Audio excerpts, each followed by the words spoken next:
Our episodes deal with serious and often distressing incidents. If you feel at any time you need support, please contact your local crisis centre.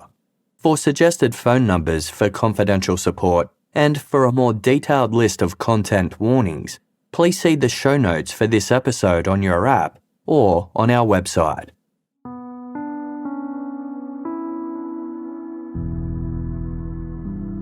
In early May of 2009, a prominent Guatemalan attorney named Rodrigo Rosenberg Marzano began receiving threatening phone calls. The calls started on Tuesday, May 5, and always played out the same way. Rodrigo's cell phone would ring, he would answer, and the person on the other line would issue a menacing message before terminating the call. These calls came through once or twice a day and were typically between 10 to 15 seconds long, just enough time to deliver a death threat. Sometimes the caller said nothing at all, they just left a heavy, drawn-out silence before hanging up. Most disturbingly of all, sometimes Rodrigo's phone would ring as soon as he returned home to his apartment after leaving work for the day. Just as he answered his phone, the person on the other end would hang up. The caller didn't block their number, and Rodrigo could see its unfamiliar digits appear on his phone screen each time they called. He jotted the number down and passed it on to a longtime friend and mentor, explaining that he was being stalked and his apartment was likely under surveillance. Other friends and family members of Rodrigo's noticed how nervous he seemed during this time. His adult son, Eduardo, observed how Rodrigo had started looking over his shoulder every time he got into his car. On Saturday, May 9, 5 days into the threatening calls, Rodrigo invited Eduardo to take a day trip with him to the pretty colonial city of Antigua, which was popular with tourists. Eduardo noticed how nervous his father seemed, dithering over which car they should take for the hour-long drive from Guatemala City, and then constantly glancing anxiously around him when they arrived at their destination. The final threatening call from the mysterious phone number came through early the following morning of Sunday, May 10. Within minutes of receiving the call, Rodrigo would be dead.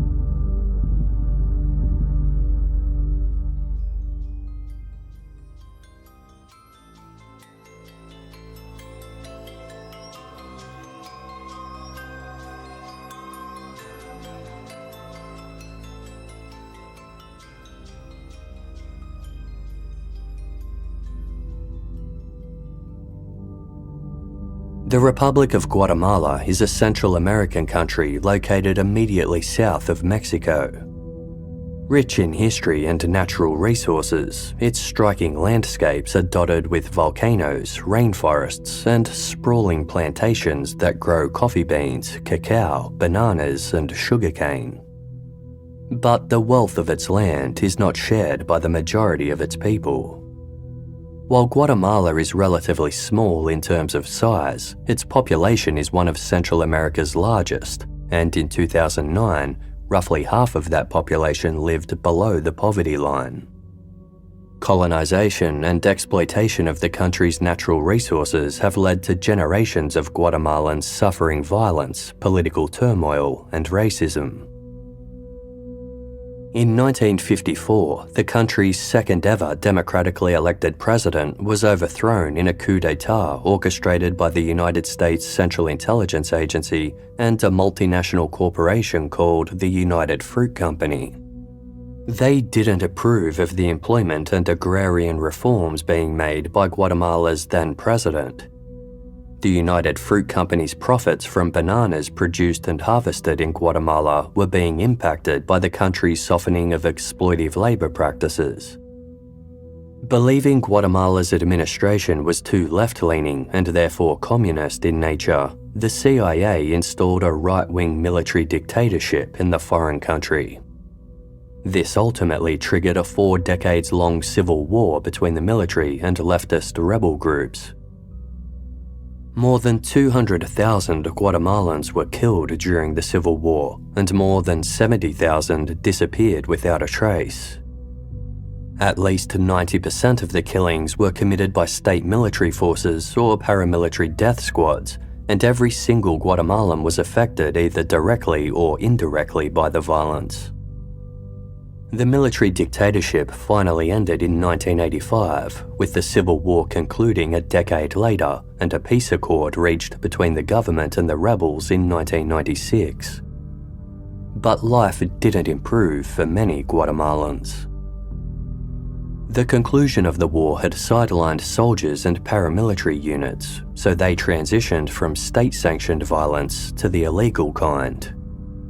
They formed organised crime gangs known as illegal clandestine security apparatuses, or SEACs, which trafficked drugs, facilitated illegal adoptions, crafted fake passports, kidnapped victims for ransom, embezzled and laundered money, and provided murder-for-hire services.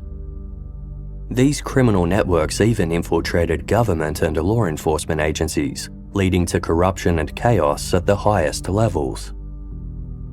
Instead of violence reducing after the war, it increased.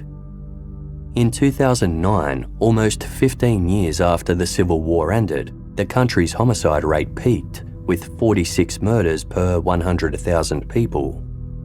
98% of these crimes would go unsolved, with no arrests or resolution via the country's justice system. In 2007, one United Nations official remarked, "Guatemala is a good place to commit a murder, because you will almost certainly get away with it." The citizens who suffered the most from Guatemala's instability and discord were members of the indigenous Mayan population, who experienced the brunt of the violence and criminality. Many Mayans also lived in impoverished conditions, suffering from income inequality, chronic malnutrition, and lack of education. Guatemala's upper class is mostly made up of European immigrants and their descendants. In 2009, 47-year-old corporate attorney Rodrigo Rosenberg Marzano was a member of this elite group. Rodrigo was born 6 years after the CIA's installation of a dictatorship toppled Guatemala into chaos, and his parents were very wealthy. His mother had inherited her money, while his father was a highly successful businessman. Their wealth allowed Rodrigo to attend the country's best schools and then later study at England's University of Cambridge as well as Harvard in the US. But even as a highly privileged individual, Rodrigo was impacted by the violence that was so prevalent around him. When he was 18 years old, his brother Bobby was kidnapped for ransom after being targeted as the child of a wealthy couple. Before Rodrigo's parents could exchange money for Bobby's release, his body was found off the side of a road outside of Guatemala City, the nation's capital where the family resided. Bobby's captors were never arrested or charged for his murder. Despite this family tragedy, Rodrigo went on to obtain his bachelor's and master's in law. In 1987, when he was still in his 20s, he co-founded a prestigious corporate law firm, making him well known in business and legal circles. He also raised a family, marrying twice and fathering 4 children. Yet, by the spring of 2009, both of his marriages had ended in divorce, and he was living alone in a luxury apartment located in Guatemala City's affluent Zone 14 neighbourhood. Life was comfortable, if not entirely smooth sailing. Rodrigo was still going through a difficult custody battle with his second wife, and his mother had recently died. But on the whole, he was the picture of success when he started receiving threatening phone calls in early May 2009. The calls over 6 consecutive days had left Rodrigo visibly rattled and impacted a day trip to Antigua with his son Eduardo on Saturday, May 9. He was back home at his apartment in Guatemala City that night and called a longtime friend to chat. Rodrigo told his friend Aziza Musa about the latest goings-on in his life adding that he planned to go on a long bike ride the next morning to clear his head. The next morning, he woke early. At 6:30, he received yet another threatening call from the unknown caller. Like all of the others, it was short and unsettling. Still, Rodrigo went about his morning as planned and called his personal driver at 7:58 a.m. to let him know he was headed out on a bike ride. At about 8:05, he wheeled his bicycle out of his apartment building, mounted the bike, and cycled away along the two-lane tree-lined street dressed in navy shorts, a navy t-shirt, and white Adidas runners. He listened to music on an iPod as he rode several hundred meters down the street before turning onto a service road. Shortly after this, a chauffeur named Luis Lopez Florian made his way over to Rodrigo's apartment. Luis had been Rodrigo's personal driver for a long time, and their relationship went beyond that of an employer and employee. Rodrigo considered Luis a trusted friend and a confidant, and the two were very close. As Luis drove down a service road near Rodrigo's home, he noticed a number of paramedics and police officers crowded around a figure lying on the ground. It was Luis's boss, Rodrigo Rosenberg Marzano. He had been shot 5 times with a 9mm handgun, 3 times in the head, once in the neck, and once in the back. Luis phoned Rodrigo's son, Eduardo, and told him to go immediately to his father's apartment. He didn't want the young man stumbling upon the grisly crime scene. Luis refused to tell Eduardo what had happened, but made it clear there was an emergency. Eduardo hung up and began dressing in a panic before calling Luis back and demanding answers. "Is my dad dead?" Eduardo asked. "Yes," replied Luis. The Rosenberg family was devastated by the sudden and brutal murder of Rodrigo, but quickly set about making plans for his funeral. The service was held the following day of Monday, May 11, at a cemetery on the outskirts of Guatemala City. May is the beginning of the rainy season in Guatemala, and heavy clouds gathered overhead as the mourners made their way across the cemetery's trimmed green lawns. Organisers played Blues for Salvador, a song by the American rock band Santana that Rodrigo had always said he wanted to play at his funeral. His son Eduardo gave a moving eulogy wherein he thanked everyone for attending and helping the family as they began their grieving process. Towards the end of the funeral, as Rodrigo's casket was being lowered into the ground, a man named Luis Mendizábal stepped forward and requested permission to speak. Luis Mendizábal was a longtime friend of Rodrigo's, as well as his mentor and confidant. The older man had known Rodrigo since he was a boy and had helped find Rodrigo's brother's remains after he was kidnapped. Luis was holding a bag filled with the DVDs in blank cases. He announced to the crowd of mourners, "All of us who are here loved Rodrigo very much, and all of you are wondering why someone like Rodrigo, who never harmed anyone, was murdered. Well, Rodrigo left me with the answer. If you want to know the truth about what happened to him, then here is his testimony." He held up the DVDs, adding that anyone who wanted a copy could take one. Many onlookers took Luis up on the offer, grabbing a DVD in the hopes that it might answer the mystery of Rodrigo's murder. Those who took one and watched it upon returning home were first met with the sight of Rodrigo alive and well and seated behind a desk. A microphone was set up on the desk and a dark blue sheet or curtain had been hung up behind Rodrigo. It looked like an amateur setup, but Rodrigo had clearly taken care with his appearance, dressed in a navy suit, a white shirt, and a pale blue tie. His dark hair, balding on top, was neatly combed. As soon as the video began, the 47-year-old lawyer gave a quick nod. then began to speak.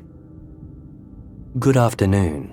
My name is Rodrigo Rosenberg Marzano, and unfortunately, if you are currently watching or listening to this message, it's because I was murdered by President Alvaro Colom."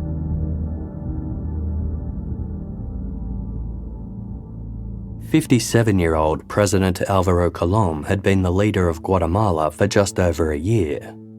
After winning the nation's presidential election in November 2007, he took office the following January. Colom's election was a significant moment for Guatemala. It was the first time that a left-leaning politician had been in charge of the country since the 1954 coup d'etat. Colom had won by focusing on winning votes from Guatemala's poorer rural areas, ultimately defeating his opponent, a former general who had overseen military intelligence. The election had been violent. More than 50 local candidates and party activists were killed throughout the campaign, and President Colom's own campaign manager almost died when several grenades were thrown at his motorcade. After taking office, Colom had vowed to end Guatemala's long-standing problems with violence and corruption. But his own administration had also been plagued with corruption allegations.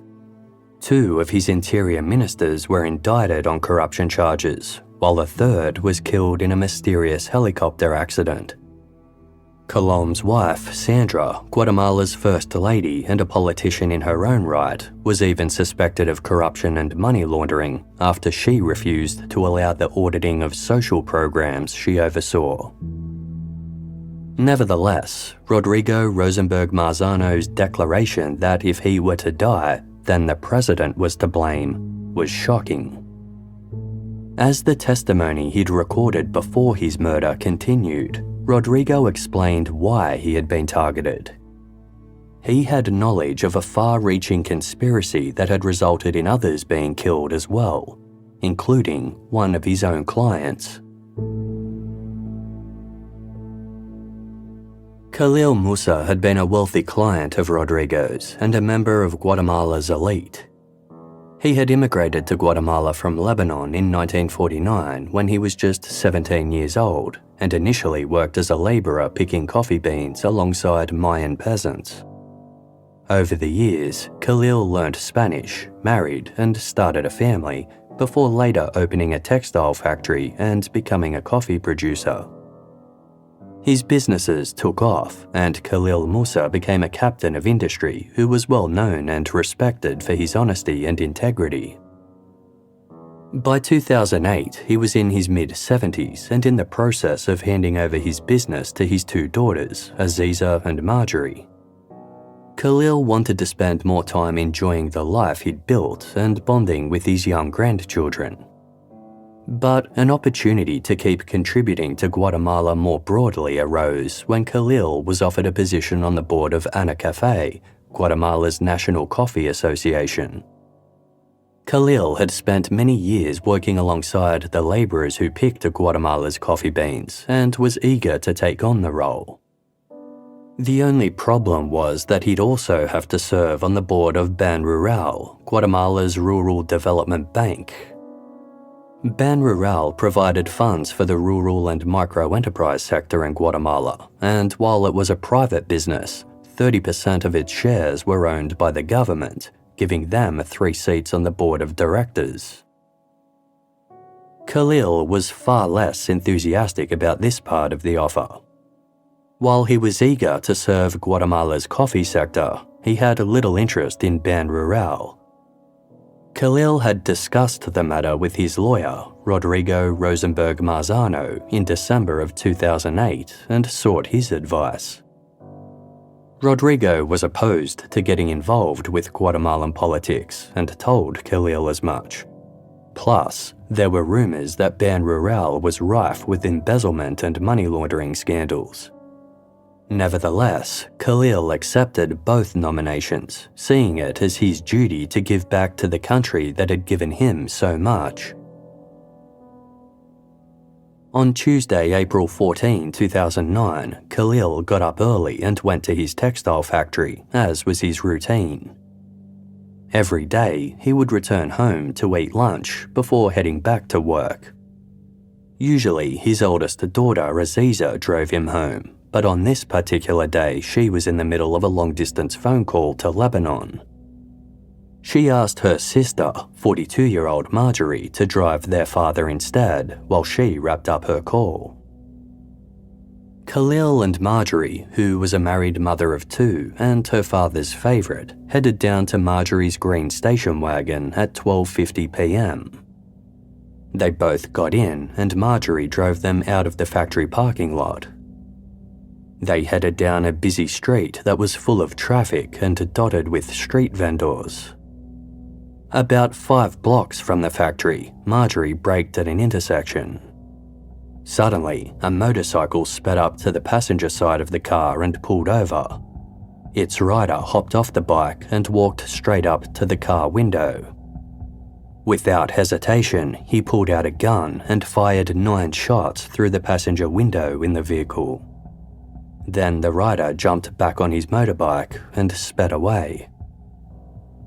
Khalil Musa had been hit by each of the 9 shots and was dead.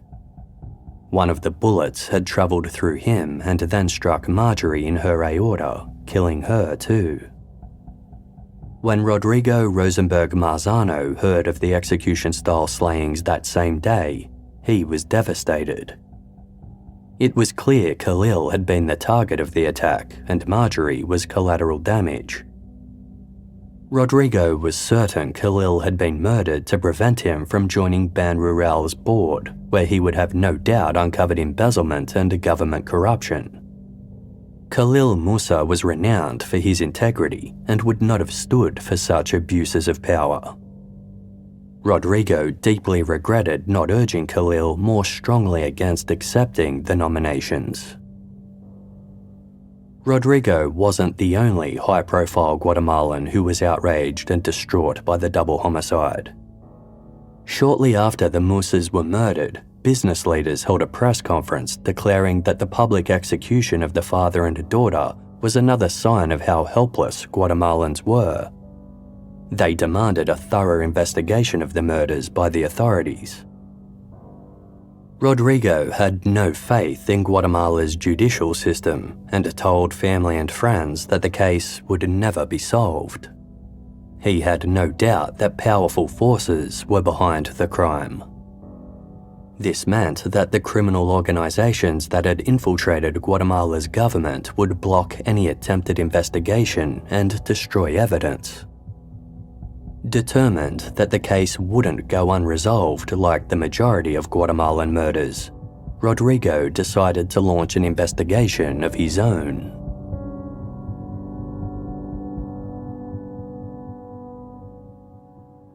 Rodrigo approached his friend and mentor Luis Mendizabal and asked for his help in trying to solve the case. Luis agreed.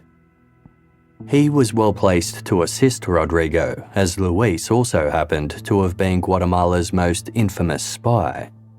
He owned a clothing shop called Boutique Emilio, out of which he operated a clandestine intelligence unit he dubbed the Little Office.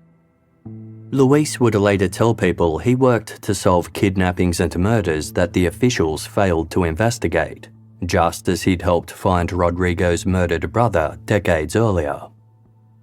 He had also advised several Guatemalan presidents, including the most recently elected Álvaro Colom. Luis had contacts everywhere. Luis and Rodrigo were able to obtain security footage from the Musa's textile factory so they could replay what had happened immediately preceding the killings. They noticed that a truck had been parked in front of the factory and the driver kept getting out of the vehicle to look down the road. He was clearly acting as a lookout. After cameras captured Khalil and Marjorie getting into Marjorie's car and driving away, they also caught a hit squad following closely behind on motorcycles. Rodrigo spoke with Khalil Musa's surviving daughter, Aziza, who was also a friend of his. She told him that her father had received thinly veiled threats from powerful individuals after being offered the board nominations. Officials connected to Ban Rural and Ana Cafe strongly and repeatedly advised Khalil Musa against accepting the positions. One individual sent him a link to a story about a coffee farm that had been burnt down after its owner started meddling in board dealings. Eventually, the threats became more overt and violent as Khalil received text messages and phone calls threatening his life. Rodrigo gained access to Khalil's personal papers and found documents relating to the appointments. One was a copy of a letter Khalil had sent to a group of people associated with Ban Rural in which he stated that he would not tolerate messages filled with double meaning, writing, "I protect myself from my enemies." As Rodrigo continued digging into the Musa case, he started receiving death threats of his own in early May, less than a month after the murders. He decided that he needed to record a statement that could be shared in the event of his death so that the public would know what he had uncovered. While seated at his desk he'd set up to be filmed at, Rodrigo explained that during the course of his investigation, he had found documents and evidence proving that the Musa murders went all the way to the top. The president, Alvaro Colom, his wife Sandra, and the president's private secretary, Gustavo Alejos, had been embezzling and laundering money from Ban Rural alongside other members of their administration. Knowing that Khalil Musa would speak out against this corruption if he joined the board, they had orchestrated his murder. In total, the video Rodrigo had recorded went for 18 minutes. As well as being an explanation for why he might be killed, it was an impassioned plea to Guatemalans to fight for change in their country by speaking out against its long-entrenched corruption. It's the same story we've been hearing and repeating in recent years, Rodrigo stated. And us Guatemalans continue to do nothing because there's nothing left to do. Because we can't do anything. What can I do, we say. But we have to do something, and the only way to do something is to say what we already know. Rodrigo repeatedly demanded President Alvaro Colom's resignation and imprisonment and urged the country's vice president, whom he said was honourable, to take over the leadership. "We can't allow Guatemala to keep falling into the hands of these people," he said. "It's our country. It belongs to us, not to thieves, killers, and drug dealers. Guatemala is not theirs. Let's not keep giving it to them." He concluded with a prediction that the government would try to conceal the truth he was revealing, stating, "Ladies and gentlemen, my death has a first and a last name. They will try to sully the name of Khalil Musa, Marjorie Musa, and will try to make up whatever they feel like making up. The one and only truth that matters is that if you're watching and hearing this message, it is because I was killed by Alvaro Colom and Sandra de Colom. Guatemalans, it's time. Please, it's time. Good evening." It didn't take long for the video to spread from those who'd received copies at Rodrigo Rosenberg Marzano's funeral. It was broadcast on every television news channel that evening of Monday, May 11, just hours after Rodrigo was buried. At 10:29 that night, it was uploaded to the YouTube account of Guatemala's leading newspaper El Periodico. By the next day, it had gone viral, and so many people went online to watch the video that servers crashed. The reaction was immediate. By the afternoon of Tuesday, May 12, protests had erupted in the streets of Guatemala City in response to Rodrigo's claims. Thousands of people, most of them young adults from Guatemala's conservative upper class, gathered in squares and shouted chants directed at President Alvaro Colom, such as, "Murderer, murderer," and "Resign, resign." The protesters wore white t-shirts as a symbolic statement against dirty politics. They held up signs that read, "I am Rodrigo, we want justice. Rodrigo, thanks for waking us up. No more violence." And Sandra and Colom to resign. The leader of Guatemala's opposition party, General Otto Perez Molina, spoke to journalists saying, "We are here to demand justice. We want a transparent investigation. The only way for that to happen is if the president agrees to stand down." Others agreed with him, arguing that Rodrigo's murder couldn't be properly investigated while its main suspect remained leader of the country. The demonstrations grew over the following days, with thousands and thousands of people cramming into Guatemala City's largest public square. Rodrigo's video was projected onto a large movie screen that someone had set up and played repeatedly on a loop, with the sound turned up loud enough so that the entire crowd could hear his voice. A shrine was erected at the site where he was murdered, with a large wooden cross, flowers, and photos of the deceased lawyer. Handwritten notes and signs were also left, including one that read, "You didn't die in vain." The internet became a space to protest too, with posts spreading across Facebook and Twitter denouncing the Guatemalan president as a murderer. One young man was arrested after tweeting, "The first concrete action should be to take cash out of Ban Rural and bankrupt the Bank of the Corrupt." As the protests grew, so did the Guatemalan government's panic. Just days earlier, on Monday, May 11, President Álvaro Colom had been in the middle of a meeting that was suddenly interrupted by his private secretary, Gustavo Alejos. Gustavo had just received a call from his cousin, who had been at Rodrigo Rosenberg Marzano's funeral that same day. Gustavo's cousin told him how a friend of Rodrigo's had claimed that the lawyer knew the reason for his own murder and had video evidence to prove it. The cousin had taken one of the DVDs being handed out and was rushing to the president's office at that exact moment. President Colom and his inner circle all gathered in his office to view the recording. All of them were left stunned by the end. Gustavo Alejos, who was one of the administration members Rodrigo had accused of murder, called his wife and told her to leave the country with their son. Then he offered his resignation to the president. The president refused to accept it, assuring Gustavo they would survive any ensuing storm. Issuing a short statement via two aides who delivered his words to reporters, the president denounced Rodrigo's accusations as false. The brevity of his response and the fact that the president hadn't even appeared himself seemed to enrage the public further. Within 48 hours, Guatemala was engulfed by chaos. President Colom agreed to give a televised interview with the news network CNN, but looked scared throughout the entire appearance, often blinking rapidly. He didn't look like someone who was being honest.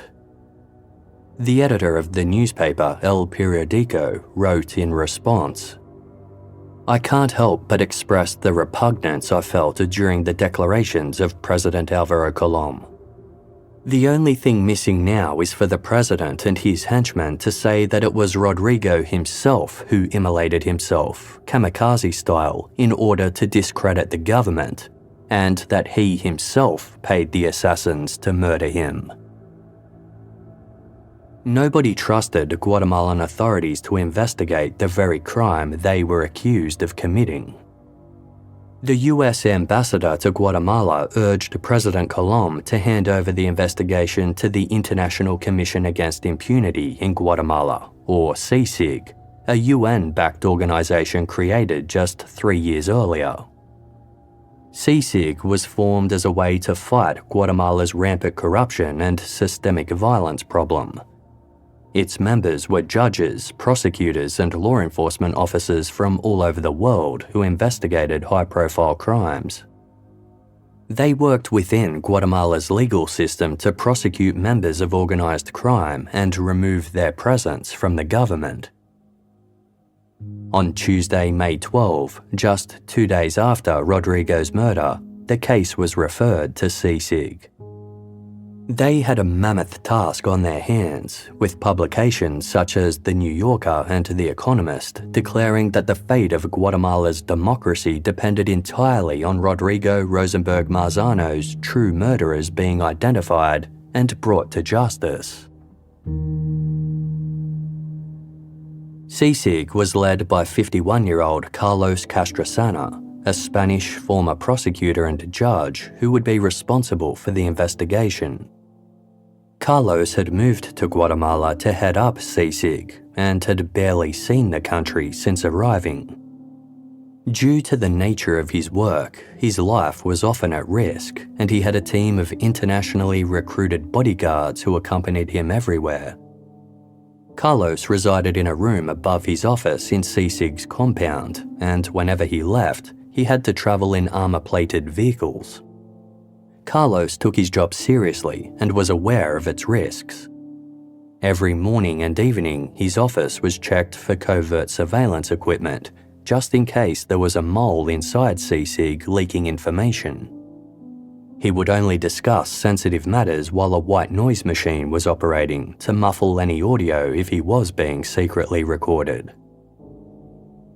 After being assigned Rodrigo's case, Carlos Castrosana met with Rodrigo's son, Eduardo, assuring the young man, "I give you my word that, if we have to, we will bring down the president and impeach him." Eduardo trusted Carlos and willingly handed over his father's office computer and his personal laptop for examination. Carlos Castrosana selected about a dozen of CICIG's top investigators to work closely alongside him, telling them, "This is the most important case of this commission." Almost 300 other officials would operate as functionaries in the investigation as well. They came from countries all over the world, including Canada, France, Costa Rica, Italy, and Sweden. One of the first things the investigative team did was check CCTV footage from cameras operating in the area where Rodrigo had been on the morning of his murder. As Rodrigo resided in a wealthy neighbourhood with plenty of security cameras, there was lots of footage to check. In total, 4 separate cameras had footage of the events leading up to the crime. While reviewing this footage, the investigators noticed that a number of vehicles were clearly circling the block for around 30 minutes prior to the attack against Rodrigo. At about 8 a.m., they seemed to assume positions. A black Mazda 6 idled out the front of Rodrigo's apartment building. The car's number plate wasn't visible, but it had several distinctive features. It had red markings on its hubcaps, a rear spoiler, and a sticker over the petrol cap. At around 8:05 a.m., Rodrigo emerged from his apartment building and cycled away on his bike. The car followed. At 8:07, a camera filmed Rodrigo cycling past. The black Mazda followed 1 minute and 36 seconds later. Then another camera captured Rodrigo again, cycling past a parked car. The Mazda appeared 1 minute and 26 seconds later, getting closer. The Mazda continued to tail Rodrigo until he turned onto the service road, where his body was later found. As there were no cameras along that service road, the murder itself hadn't been recorded, nor had any eyewitnesses come forward. But presumably, the Mazda had dropped off after radioing a co-conspirator an update on Rodrigo's location. That co-conspirator had then driven into the service road and delivered the 5 fatal shots. When Rodrigo's body was discovered, he was lying on his back on a grassy embankment that flanked the right side of the road, his ankles dangling over the curb. His bike lay abandoned on the road. It was on its side, facing the other way from Rodrigo with its handlebars towards the street. This positioning indicated that at the time Rodrigo was shot, he'd no longer been riding his bike. If he'd been shot while cycling, then the bike would have fallen in the same direction as him, backwards instead of forwards. Rodrigo's position was consistent with him having hopped off the bicycle and sitting on the curb, perhaps to take a phone call. He had also been listening to his iPod at the time. Near to where Rodrigo's body was found were several deep grooves in the dirt next to the road. They looked like tyre tracks. With a clearer idea of the crime scene, the investigators turned their attention to the video Rodrigo had recorded. It was clear he hadn't filmed it alone. At the end of the video, a second person who was off camera could be heard switching off the recording equipment. Not long after the murder, 2 men came forward and admitted to helping Rodrigo film the testimony. One was his longtime friend and mentor, Luis Mendizabal, the man who had handed out copies of the testimony at Rodrigo's funeral. Luis's boutique had been used as the set for the video. Another man who had assisted with the recording was a journalist and a former presidential candidate named Mario David Garcia. Both men vehemently denied having anything to do with the crime. They said that Rodrigo had come to them with his accusations against the government, and they had merely helped him. Mario David Garcia even noted that Rodrigo had planned to appear on his radio show on Monday, May 11 to go public with his allegations against President Colom. But his murder had prevented that appearance from happening. Meanwhile, Carlos Castrosana was beginning to suspect that President Colom's administration was interfering with the investigation. When Carlos had taken on the case, he'd told the president that he would need complete independence in order to complete a thorough investigation. But Carlos suspected the president was ignoring his demand. On one occasion, CSIG agents had been canvassing Rodrigo's neighbourhood when they noticed an unmarked vehicle following them. One of the car's occupants was taking photographs of them. Several weeks later, agents were meeting with a possible witness in the lobby of a hotel. Their meeting was abruptly interrupted by swarms of police officers bursting into the lobby and attempting to arrest the witness. The CSIG agents managed to quickly usher the witness into one of the hotel's rooms. They feared that if the police arrested him, he might never be seen again. Half expecting the police to open fire in their desperation to take the witness, one of the agents called out, "You will have to kill us all." As they attempted to manage the situation, Carlos Castrosana was able to call the vice president and the head of the National Police, who told the police to withdraw. It turned out that the potential witness knew nothing of note, but it was clear someone had thought that he did. CSIG agents soon caught wind of another possible witness when a government minister notified Carlos Castrosana that he knew someone who could blow the case wide open. Investigators met with this new witness at a soccer field near the Mexican border. He claimed to be associated with a gang called Pythagoras, which had been hired to kill Rodrigo for $180,000 US. The witness said he was close to the gang's leader and was terrified for his life, adding, "I do not want to continue to kill people. This will explode because there are politicians involved." The politicians the witness implicated were not from the Colom administration, but from the opposition. The vice presidential candidate to General Otto Perez Molina, who had lost to President Colom at the previous election, was named as being involved. As the agents continued to speak with the witness at the soccer field, a crowd of journalists suddenly appeared and interrupted the interview. They published articles about the witnesses' allegations that it was actually the opposition party and not the government who had murdered Rodrigo. The unexpected appearance of reporters at the secret meeting was frustrating to Carlos Castrosana, especially as he told President Colom to ensure no one from the media knew about it. When the CSIG agents looked into the witnesses' allegations, his entire story quickly fell apart. There was no evidence to support his claims, and he eventually admitted that he'd made it all up, stating, "I received a call from a member of the government saying, 'I have a job for you,' and he offered me money to give false evidence." He alleged that Colom's spokesman and the First Lady were part of the scheme. All of this misdirection only made Carlos Castrosana more suspicious that the government was trying to cover something up. He sent a formal complaint to the government about their meddling and also forwarded it to the United Nations. From that moment on, the CSIG agents were left alone to complete their investigation.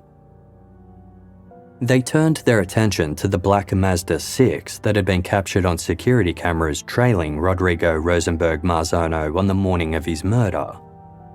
The vehicle had several notable features, including red rims on the hubcaps, a rear spoiler, and a sticker over the petrol cap. CSIG agents obtained a record of all black Mazda 6s registered in Guatemala. There were only 50 in the entire country. Over the next few weeks, CSIG agents tracked down each and every one and carefully photographed them, looking for the right car. They finally found it at a home just outside of Guatemala City. The car had the exact same distinctive features as the vehicle captured on camera. It was registered to a 33-year-old named William Gilberto Santos Diva. Notably, Santos was a former member of the National Police, which seemed to be a certain indicator of some kind of conspiracy.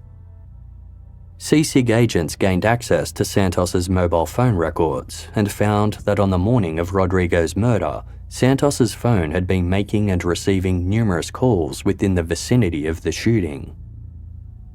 Now that they had the name of a suspect who might have been involved in the hit, agents got to work gathering evidence. They set up a wiretap on Santos's mobile phone so they could listen in on all of his calls. It was the first time ever in Guatemala where a wiretap was legally implemented. Prior to CSIG's investigation, they'd only ever been used by unauthorized organizations. It turned out that William Gilberto Santos Diva was part of a crime gang. Investigators were able to identify 10 members of the criminal network by surveilling Santos and recording his conversations. All of the members were men aged between 20 and 40. Like Santos, 8 of the others were either current or former police officers. The final member was a military veteran. This kind of corruption within Guatemala's armed and law enforcement agencies wasn't unusual. CSIG agents gained access to the other gang members' phones as well. For several months, the CSIG agents listened in on Santos and his affiliates, mapping out their relationships to one another and decoding the language they used to communicate. The agents recorded 12,000 phone calls. It became clear from the group's communications that they were involved in all sorts of criminal activity, ranging from robberies to kidnappings for ransom. They were also professional hitmen who killed targets in exchange for money. One phrase the agents became accustomed to was to knock over a big stick, a secret phrase the criminals used to refer to killing a significant individual. One of the big sticks they referred to was Rodrigo Rosenberg Marzano, with one of the gang's leaders remarking on one occasion that he wanted to hear zero comments about the Rosenberg job because there were extremely powerful people involved in that particular hit. The CSIG agents checked the gang's phone data for the time of Rodrigo's murder and were able to place many of them at the scene of the crime. Carlos Castrosana and his colleagues knew they had identified Rodrigo's killers. They just didn't know who had hired them, or why. Sometimes the CSIG agents overheard the gang discussing impending crimes they were preparing to commit, like a bank robbery and a kidnapping for ransom.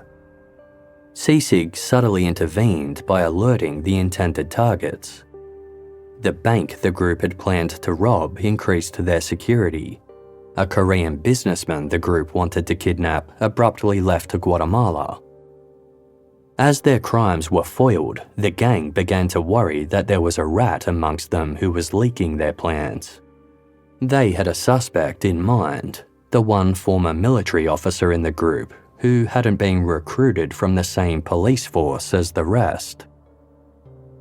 On Tuesday, September 8, 2009, 5 months after Rodrigo's murder, CSIG agents overheard a conversation between two of the gang's leaders in which they discussed the possible mole in their group. "We have a problem," one said. "He's going around talking about Rosenberg." The two leaders agreed that the member they'd identified as a mole had to be killed. They planned to murder his girlfriend as well, who was underage and pregnant. Although Carlos Castrosana hadn't yet learnt enough to figure out who had ordered the gang's hit against Rodrigo, he realised they would have to step in immediately to prevent the double homicide. At 6 a.m. on Saturday, September 11, CSIG agents launched 14 simultaneous raids at homes across Guatemala City and 2 other cities. By 6:10, all 10 members of the gang were arrested and in custody. More than 30 cell phones were seized in the raids, along with other evidence. The arrests were hugely publicised, with the suspects being paraded in front of news cameras as Carlos Castrosana assured reporters and the public that the killers of Rodrigo Rosenberg Marzano had been apprehended.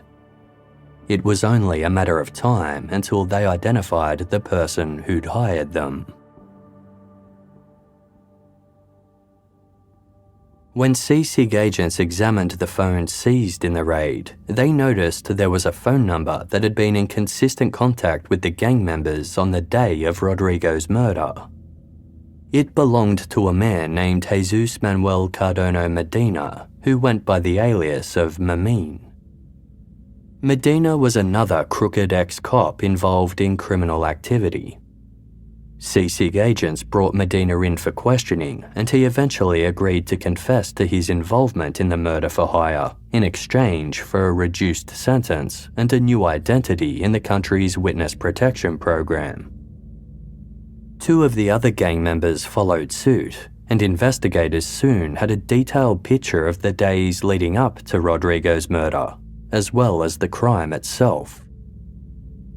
Medina was the intermediary who had approached the gang with the murder request after being hired by somebody else. Medina said that person was a professional bodyguard whose bosses were having problems with an extortionist. The bosses wanted to get rid of the extortionist, ultimately identified as Rodrigo Rosenberg Marzano. Medina agreed to take on the job and met with the bodyguard's bosses. They would give him a burner phone he was to use to speak with a man on the inside who would provide further details about the target, Rodrigo, his movements, where he lived, and what he looked like. It was his suggestion that the hitman attack Rodrigo as he left his apartment building. The inside man would pay $40,000 in exchange for the hit, and Medina outsourced the murder to the organised crime gang. On Friday, May 8, 2 days before Rodrigo's murder, the gang met up at a Burger King restaurant in an upscale neighbourhood to plan the hit for that Sunday morning. Then they scoped out Rodrigo's apartment building, checking it out from all angles and planning the logistics of the crime. 2 days later, the gang rose early and met at a gas station at 6:30. They were travelling in 4 different cars. By 6:40, they were at Rodrigo's building. The early morning streets were silent, with no one to be seen. Waiting ready in place, the gang members just had to wait for the inside man to give them the signal to go. At 8 a.m., the inside man called Medina, the intermediary, to give him a heads up that Rodrigo was about to go on a bike ride. The gang members were to follow him and carry out the hit then and there. Medina in turn notified William Santos Diva, who was parked by the apartment building in his black Mazda 6. Within 5 minutes, Rodrigo left the building on his bicycle and rode away. Santos followed him until Rodrigo turned onto a service road. Then Santos radioed another gang member named Lucas Santiago, who was waiting in a white truck, and handed over the job to him. The white truck turned into the service road, and Santiago spotted Rodrigo, who was sitting on the curb listening to music on his iPod. Santiago jumped out of the truck, shot Rodrigo 5 times with a 9mm gun, then got back in the truck and sped away. The hit now complete, the gang met up again at the same Burger King where they'd gone days earlier and had breakfast together. Medina tried calling the inside man to confirm that the job was done, but he didn't answer the phone. The phone number belonging to the inside man was one that the CSIG agents recognized. It was the same number behind the threatening calls Rodrigo had received in the week leading up to his murder. Records showed that the inside man's phone had only ever interacted with 2 other numbers. One was Rodrigo's cell phone, and the other was the burner phone Medina had been given by the powerful bosses who said they needed an extortionist taken care of. It hadn't been used since making the 8 a.m. call to Medina on Sunday, May 10, alerting him that it was time to kill Rodrigo. This burner phone was never found. Carlos Castrosano knew that identifying who this phone belonged to was key to solving the case. They tried to trace the owner by looking into when and how it was purchased. The phone had been bought from a shopping centre on Monday, May 4, just 1 day before the threatening calls to Rodrigo began. The buyer hadn't used a card to pay for the phone, instead opting for cash. This meant the purchase couldn't be traced to a bank account. However, investigators caught a lucky break when they found a sales tax form for the purchase that featured a faded signature.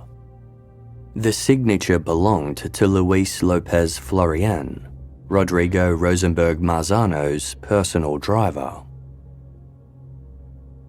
CCTV footage from the store confirmed that Luis had bought the phone. This revelation didn't make sense, as Luis was known to be a devoted employee and close confidant of Rodrigo. Investigators couldn't understand why he would be behind the scheme that resulted in his boss's murder. Investigators approached Luis, but he refused to talk. The driver remained tight-lipped until Rodrigo's son Eduardo made contact with him. Eduardo couldn't believe that his father's trusted driver could have anything to do with his death and promised Luis that he would stand by him. Eduardo just had one condition. If Luis had made any promises to Rodrigo before his murder, he had to break them now for the sake of the case. When investigators reached out to Luis again, he began talking. He admitted that he had purchased the phone, but insisted that he had done so under strict instructions. On Monday, May 4, Rodrigo had taken an unofficial leave of absence from work. He then got in touch with Luis and asked him to run some errands for him. Rodrigo wanted Luis to go out and buy 2 prepaid cell phones from 2 separate shopping centres. Luis was to pay with cash and provide no form of identification when making the purchase. Luis did as his boss asked, but slipped up when he accidentally signed the sales tax form for one of the phones with his name. A secretary at Rosenberg's law firm subsequently confirmed that Luis had handed in receipts for the phones for reimbursement, seemingly verifying his claim that he believed the purchase was work-related. Surely, if Luis were conspiring to commit murder, he wouldn't have made this mistake. Luis said that he'd taken the phones to Rodrigo, who had kept one of them. He asked Luis to deliver the other one to a close friend of his named Francisco Valdez Paez. Once again, the driver did as he was told.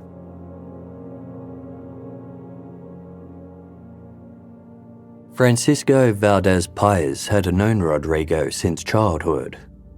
Francisco and his brother Estuardo owned one of Guatemala's largest pharmaceutical companies, and their cousin Rosa had been Rodrigo's first wife. Even though Rodrigo and Rosa had long since divorced, the Valdez Paez brothers still considered Rodrigo a member of the family, referring to him as their cousin. On Sunday, May 3, the day before Rodrigo asked his driver to buy 2 burner phones, Rodrigo asked Francisco to visit him at home. When Francisco arrived and sat down with Rodrigo, the latter made a startling confession. He had been madly in love with Marjorie Musa, and her murder less than 1 month earlier had utterly devastated him. That coming Thursday, May 7, would have been their 3rd anniversary.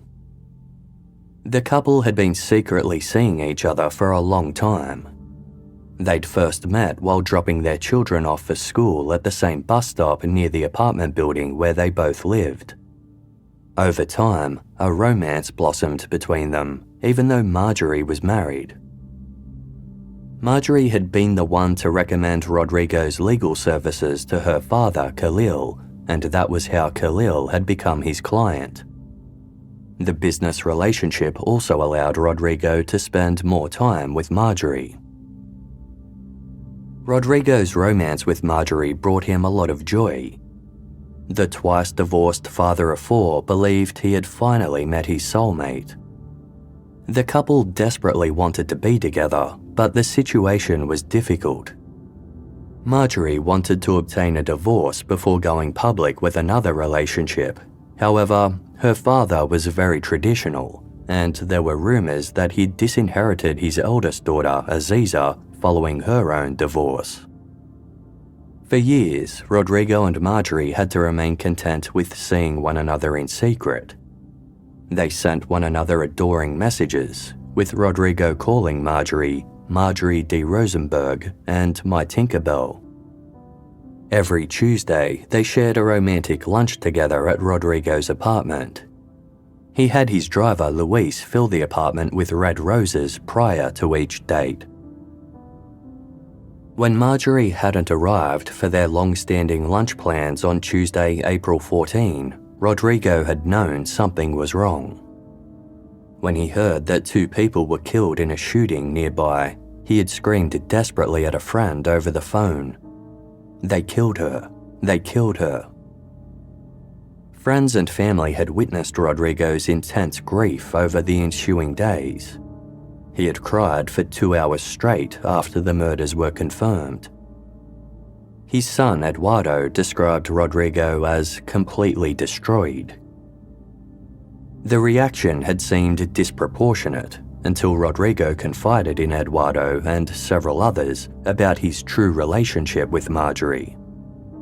In a letter to one friend, Rodrigo admitted that he felt like he was disintegrating little by little. After Marjorie's death, Rodrigo received a call from a jeweler informing him that Marjorie had ordered a wedding ring for him shortly before her death. The pair had frequently discussed marrying when the time was right.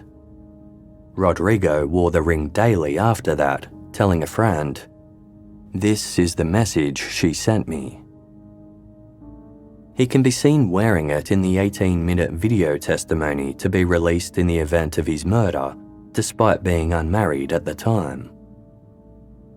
When Rodrigo summoned his friend Francisco Valdez-Paez to his home on Sunday, May 3, he told him that Marjorie had been planning to leave her husband on May 7, the date of their third anniversary.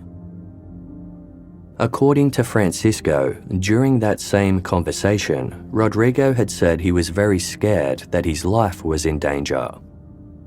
He asked for Francisco's help in finding a bodyguard who could protect him.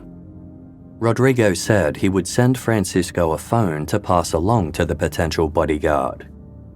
He didn't want the bodyguard making contact using his usual device because Rodrigo was worried he was being surveilled. This version of events is at odds with the confessions made by hired intermediary Medina and the hitmen. They identified Francisco and his brother Estuardo as the two powerful bosses who said they needed an extortionist killed. Investigators believed Francisco and Estuardo knew Rodrigo was hiring hitmen to kill someone, a person they believed to be a blackmailer. They hadn't known that the true victim was Rodrigo himself. After the gang members carried out the hit, they had repeatedly tried to call the number of the inside man who had provided them with all of the information necessary to murder Rodrigo. The phone was never answered again. The gang members began to worry that they weren't going to be paid, so they contacted the bodyguard who had originally set up the hit for his two powerful bosses. He informed them that his bosses were currently unavailable due to a family emergency. But the gang insisted that they needed to be paid, so a meeting was set up later that day at the boss's workplace, the headquarters of their pharmaceutical company. Medina went on behalf of the gang and was greeted by Francisco and Estuardo Valdez-Paez. Both were visibly shaken as they informed Medina that the wrong person had been murdered. The gang had killed their cousin, Rodrigo.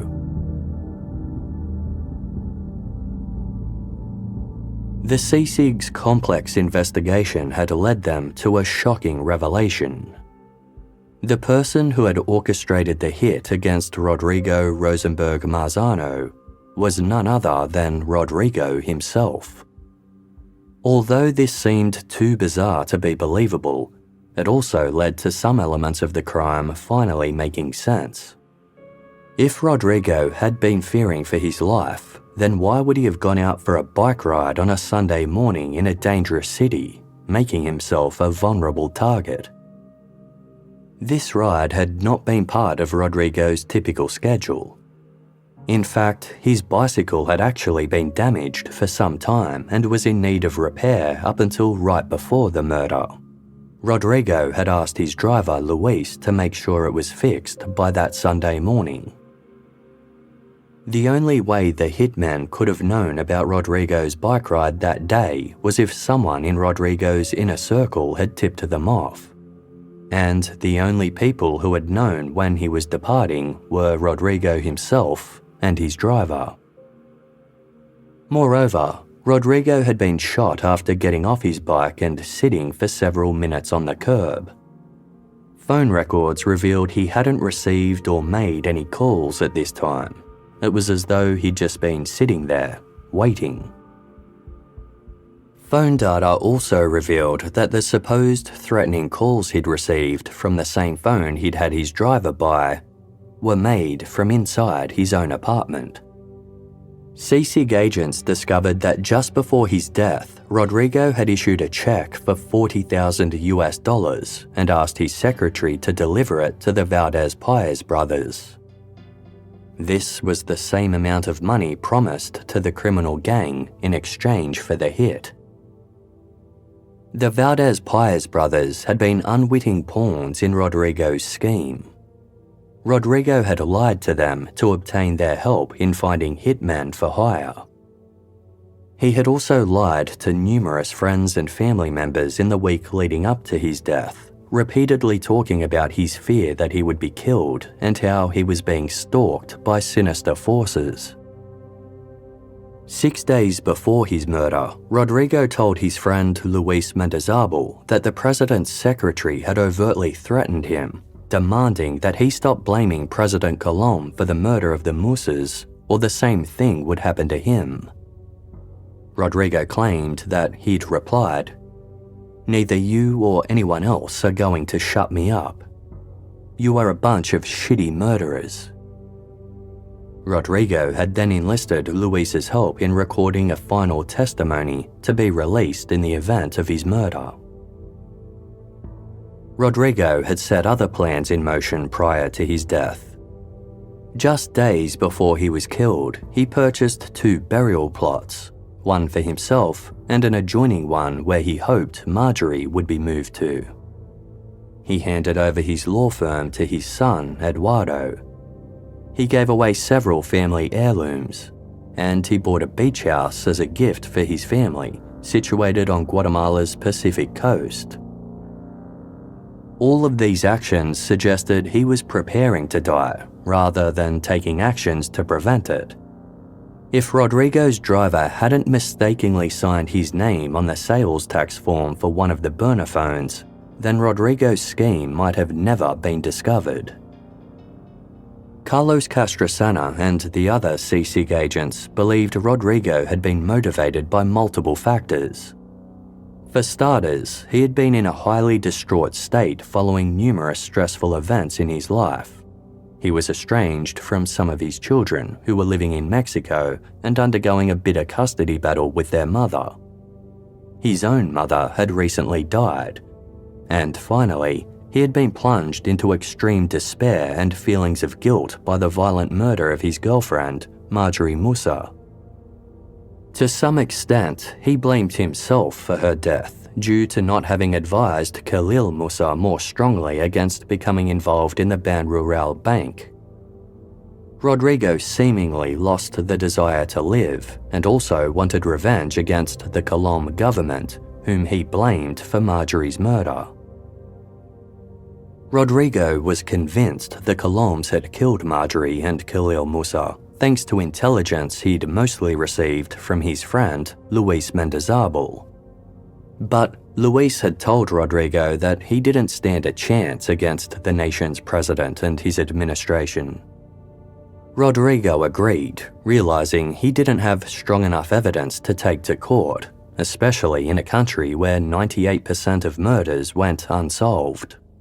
So, he fabricated documents that implicated the president, as well as putting together an even more drastic plot. With the help of Luis Mendizábal and right-wing radio host Mario David Garcia, Rodrigo filmed a video blaming the government for his murder, instructing Luis to release it if he was killed. Then, he orchestrated his own death so he could blame the government from beyond the grave, in the hope that they would be overthrown by a furious public and political opponents. After 8 months on the case, lead investigator Carlos Castrosana was certain he had solved it, but was terrified about making his findings public.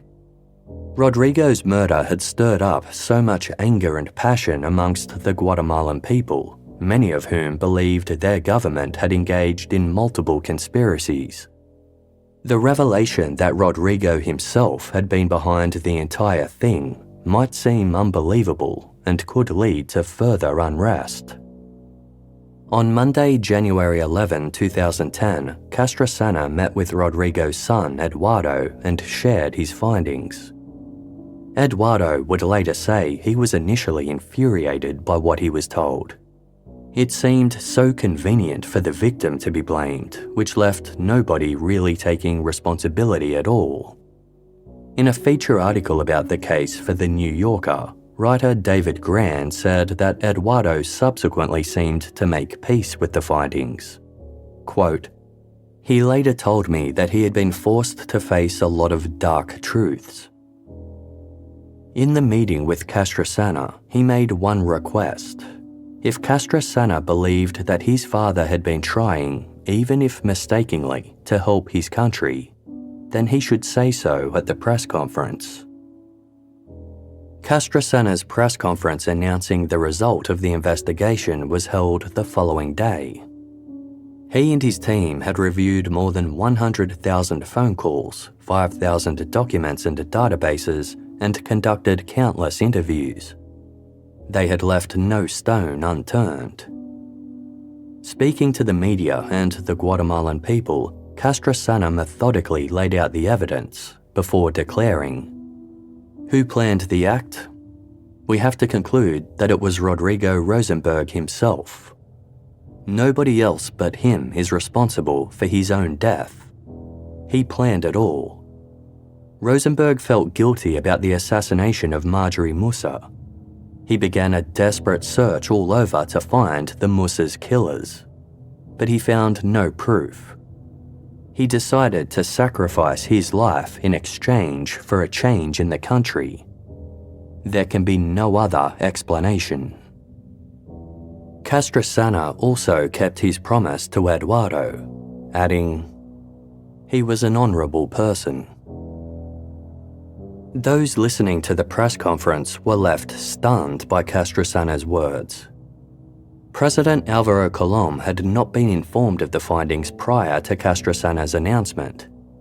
He held his own press conference 2 hours after Castrosana's, his wife Sandra standing by his side as he stated, "Today, a sad but very important chapter in the history of Guatemala is closed. May 11th of last year, we were accused of causing a tragic death without proof and without any foundation." CICIG agents had uncovered no links between the crime and President Colom, his wife, or any other members of his administration accused by Rodrigo Rosenberg Marzano. For some Guatemalans, this was vindication. Although many citizens had believed Rodrigo's posthumous accusation, they had mostly been members of Guatemala's wealthy elite who disliked President Colom and his wife Sandra. Others had always been suspicious that the video was part of a right-wing plot to overthrow a government that wanted to raise business taxes and improve the circumstances of the country's poverty-stricken Mayan population. Investigators had even looked into whether the president had any connection to the Valdez-Paez brothers, who were responsible for setting up the hit, but found none. In December of 2009, CICIG issued arrest warrants for Francisco and Estuardo Valdez-Paez, who had since gone into hiding. They spent almost 7 months overseas on the run before returning to Guatemala and handing themselves over to the authorities on Monday, June 28, 2010. The brothers maintained their claim that they'd thought they were simply hiring a bodyguard for Rodrigo. They were transferred to a military-based prison for their own protection. In another public press conference, Carlos Castrosana accused the two brothers of destroying evidence and sabotaging the state's case against them. In July 2013, more than 4 years after the crime, the chief witness against the brothers, Jesus Manuel Cardona Medina, suddenly retracted his testimony against them. Medina claimed he had been coerced into certain statements by CICIG. 4 years later, the charges against the brothers were dropped due to a lack of evidence. They were released after spending 7 years in custody. Although Medina and all 10 gang members were convicted for their role in Rodrigo's murder, no one has ever been held responsible for planning it. Although the murder of Rodrigo Rosenberg Marzano had been officially solved, a number of unanswered questions remained. Some people who trusted the result of CICIG's investigation still wondered whether Rodrigo had been helped by co-conspirators in carrying out his plan. Namely, they suspected that Rodrigo's longtime friend and mentor, Luis Mendizábal, and right-wing radio host Mario David Garcia had been in on Rodrigo's scheme the entire time. Luis Mendizábal was a well-known spy who was not a fan of the Colom government. Mario David Garcia was also opposed to Colom's administration. It was speculated that the two, who had admitted to helping Rodrigo film his testimony, had been the architects of the murder. However, they completely denied any knowledge of Rodrigo's plans to have himself murdered.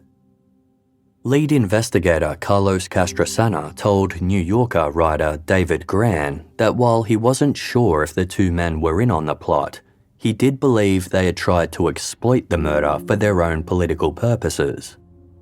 They were preparing some kind of coup, Castrosana said. CICIG had managed to find a witness who claimed Mario David Garcia encouraged Rodrigo to take his own life and release the video he'd recorded, stating, "Do it for your country." There were also claims that the country's vice president had tension with President Colom and ambitions to become the president himself. According to another witness who was friends with Luis Mendizábal, 1 week before Rodrigo was killed, the vice president was told about Rodrigo's investigation into the Musa murders and asked if he was in a position to take control of the country if necessary. Yes, was Vice President Espada's reply. When asked about this conversation, Vice President Espada denied it. In his recorded testimony, Rodrigo had encouraged the vice president to assume power from President Colom. Although Rodrigo Rosenberg Marzano's case was solved, the double homicide that had motivated his killing was still open. Although President Colom had been absolved in the Rosenberg case, many still blamed him for the murders of Khalil and Marjorie Musa. But investigators had found little evidence to support Rodrigo's claims surrounding the Musa murders. It turned out that the story that Khalil Musa had been asked to join Ana Cafe's board wasn't even true. It had actually been Khalil who'd approached the board to make the request himself. Moreover, Khalil Musa had ultimately turned down the offer to join the Ban Rural Bank's board. That matter had been resolved prior to his death, removing the supposed motive for his murder that Rodrigo had cited. CICIG were eventually able to identify the hitmen who had killed the Musas. Several confessed after being arrested and said that the reason for Khalil's murder was related to his textile business. Although he had a reputation for integrity, Khalil Musa was said to be purchasing contraband fabric for his factory from a criminal gang. When he got into a dispute with the gang and refused to pay the agreed-upon amount for the fabric, the distributor arranged to have him killed. His daughter Marjorie was collateral damage in the attack. 12 gang members were arrested for their role in the Musa murders and taken to trial. 8 men were convicted for the crime. Although the court found these hitmen guilty, it ruled that prosecutors had not proven a motive. The Musa family, who had rejected CICIG's reasoning for Khalil Musa's murder, took out a full-page newspaper advertisement asserting the court's ruling was proof of the absolute integrity of Mr. Khalil Musa and his impeccable business ethic. CICIG remained confident in their findings and considered the case solved and closed. Khalil Musa's eldest daughter Aziza has since published a book about her father's life titled A Lebanese from Guatemala. It turned out that several of the criminals who had participated in the contract killing also played a part in the murder of Rodrigo Rosenberg Marzano. He had inadvertently hired some of the men who had killed his beloved girlfriend to end his own life as well. In his piece for The New Yorker, writer David Gran reflected on how Rosenberg's mistaken belief about the Musa murders almost upended the Guatemalan government, writing, Rosenberg, who in the land of the blind had seemed like a one-eyed king, had been wrong about who killed the Musas, triggering a series of tragic events that nearly rewrote a nation's history based on a lie. After the truth was revealed, the Colom administration was able to continue running the country. President Colom completed his 4-year term in January of 2012. As Guatemalan presidents are only permitted to serve a single term, he did not run for re-election. His wife Sandra later ran for president in 3 separate elections, but never won. In 2019, she was arrested on charges of violating campaign finance rules. The case was dismissed 3 years later in 2022. President Alvaro Colom died in January 2023 at the age of 71. He had been suffering from esophageal cancer and pulmonary emphysema.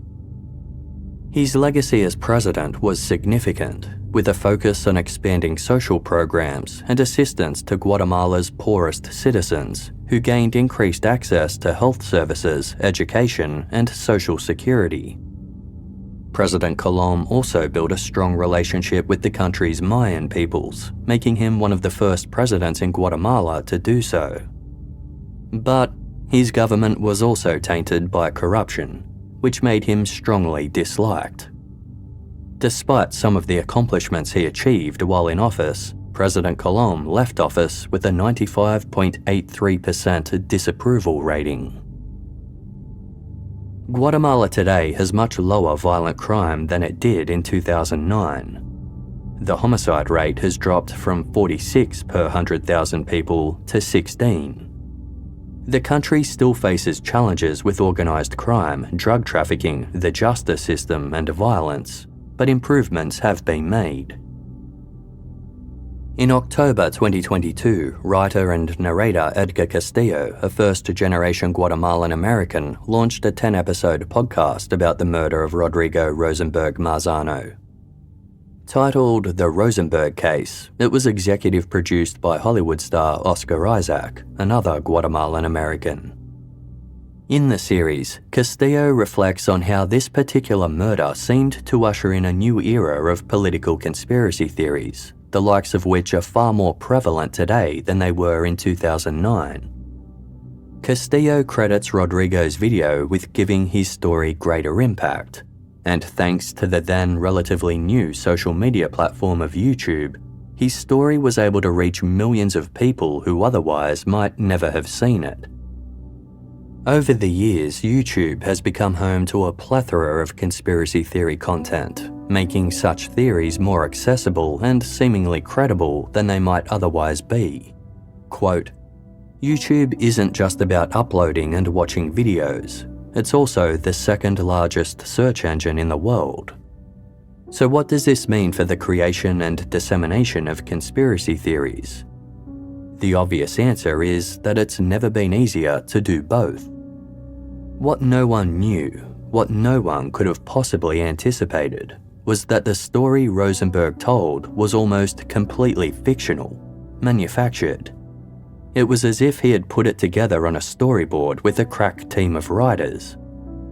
Rosenberg, perhaps with the help of Luis Mendizabal and Mario David Garcia, had effectively created a piece of content, conspiracy as content, and had chosen the perfect platform upon which to disseminate it.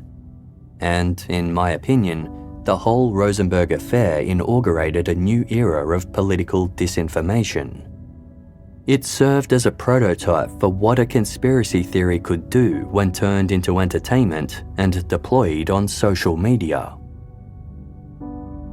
After the truth about Rodrigo's murder was revealed by Carlos Castrosana and CICIG, vandals destroyed the shrine that had been built for the lawyer at the site of his death. Photos and trinkets that had been left there were thrown about the street. A cross that had been erected there was left defaced and crooked.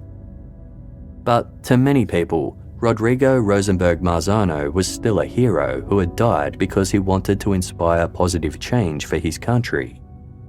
To those who knew and loved him, Rodrigo was a respected lawyer, a doting father, a beloved friend, and a passionate advocate for Guatemala.